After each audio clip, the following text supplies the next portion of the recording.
அண்டம் முழுதும் ஒன்றினுள் அடக்கம். அதுவே ஆனை முகமெனும் ஓங்கார விளக்கம்.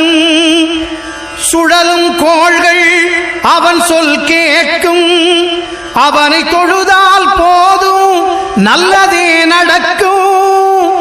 ஆனை முகனை தொழுதால் நவக்கிரகங்களும் மகிழும்.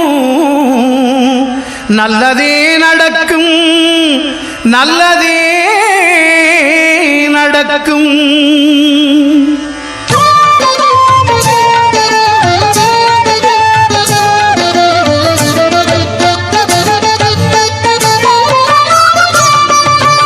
ஒன்பது கோளும் ஒன்றாய் காண